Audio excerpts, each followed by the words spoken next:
As of August 2024, Nigeria had at least 84,000 inmates in its correctional centers, but with only 256 custodial centers and combined capacity of about 58,000. Nigeria correctional centers are overcrowded by more than 26,000 inmates. The reason? 68% of inmates are awaiting trial. In this story, Just Nigeria's Ayuba Ilias speaks to experts to understand why the wheel of justice is so slow in Nigeria and what must be done to unclog the country's justice wheel. Have a look. The greatest assets that everyone has is freedom. 68% of inmates in Nigeria correctional centers have not been convicted. I was suffering 1 year, 2 years, 3 years for offense. I didn't commit until 14 years. While the government says we decongested our correctional center by releasing those 4,000 people, the fate of 57,000 others hangs in the balance.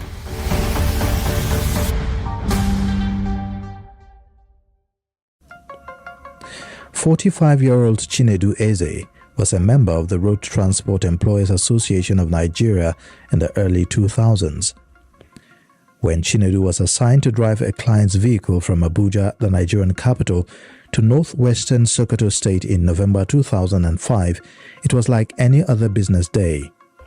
We were intercepted by some policemen at checking points who were asking for the particulars of the vehicle. So the man quickly gave them the particular of the vehicle, and after going through it, they said they demanded for custom duty of the vehicle, and the man challenged them that it is not their duty to demand for custom duty, that is the duty of the custom. After an argument ensued, Chinedu and his client were detained and later transferred from Sokoto to the Force CID Anti-Robbery Squad in Abuja. So they took the man to cell, torturing him to tell them the truth about the vehicle. On the process, the man died. Chinedu says his refusal to conspire to conceal the identity of his client's killers led to his imprisonment. I didn't know my offense until we got to the courts. What was it? When I was at the dock, they started reading the offense. That is a case of conspiracy, culpable homicide, and armed robbery, punishable to death by hanging. It took 14 years for the court to deliver a judgment on his case. The presiding judge, Justice Abubakar Talba of the FCT High Court Abuja, in his judgment said, quote, "I hold that the prosecution, having failed to establish its case beyond reasonable doubt, the second defendant, Chinedu Eze, is entitled to the benefit of doubt. Consequently, he is discharged and acquitted on all three count charge." Chinedu Eze's case is one of many. There are currently over 84,000 inmates across 256 custodial centers in Nigeria, 26,000 more than their carrying capacities, with 68% of inmates awaiting trial.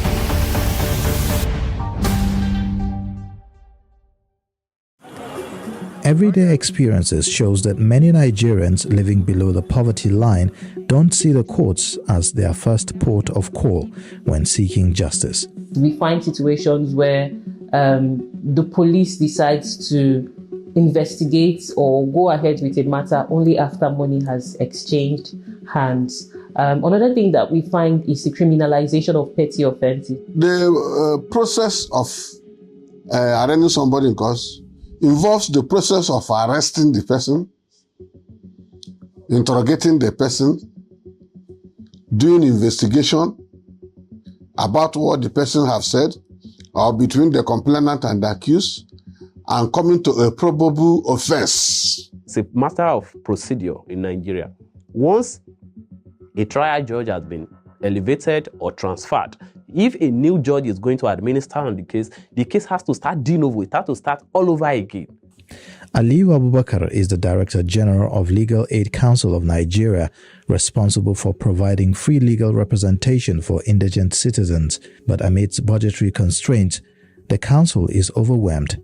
For as long as we have the volume, being added into or remanded into correctional centers by the various courts, to realize that it is difficult to clearly feel the impact directly. When we interact with these people in correctional facilities, they might be there for months, they might be there for years, and they've never interacted with a lawyer, or they have at some point, and the lawyer has to feed himself as well, is tired of continuing doing the work pro bono. People are being arrested on a daily basis for wandering. So if you are, because of the poverty in the land, if you stay under the bridge sleeping, you just see police task force will wake you up and they will arrest you for being poor.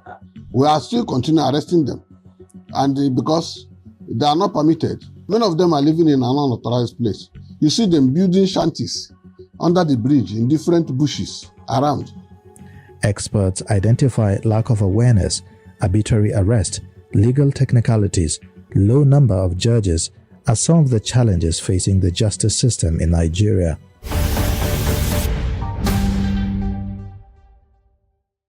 It's been 5 years since former President Muhammadu Buhari signed into law the new Nigeria Correctional Service Act to reposition the service for reformative functions. But overcrowding remains a deterrent to the administration of standard practice. The prison system is not correcting anything. When inmates get in there, when they come out, they get hardened. We have a high percentage of youths, and if these people are in prison, reintegrating them back into the system, they are most likely going to come out when they are still active and vibrant, and they don't have anything meaningful to do. Education, they are not there. Vocational skills, they are not there. The tendency to reoffend and get back into the prison is higher.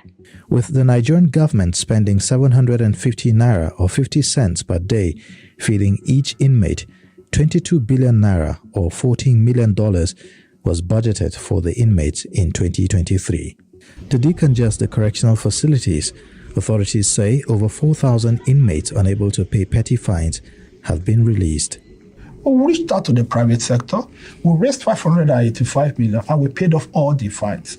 What does that mean to Nigeria? We decongested our correctional center by releasing those 4,000 people. That means we've decongested by 5%. What does that, the 5%, what does it translate to? Numerically, in terms of naira and kobo, it translates to over 1 billion naira in feeding allowance per year. Ordinarily, that's federal prison to take care of federal offenses, and states should take care of their own. So the budget of the federal government, even for the prison, cannot even meet up with the number of inmates that are coming in. In March 2023, a constitutional amendment to allow the setup of state prison services was passed, but many states are yet to take advantage of the new law. The committee is ready. They're starting work next week. We're inaugurating fully next week. They are to do what we call the inmate audit. And that will now lead us to the activation and the full execution of the Correctional Service Act of 2019.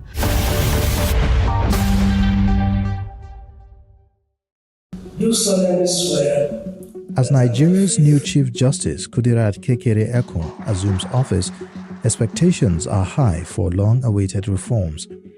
If there is one thing that the Chief Judge needs to do is to ensure that all appointments from the lower courts to the higher courts are merit-based.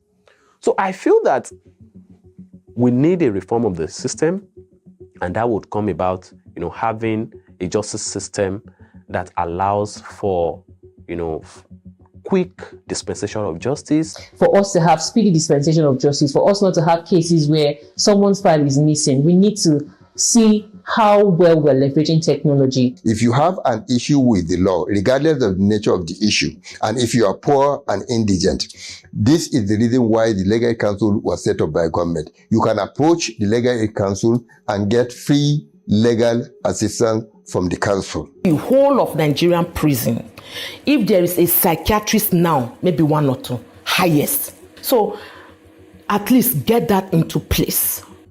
Chinedu Eze is now a songwriter, singer, and author who wants to share his story through songs and books to inspire hope.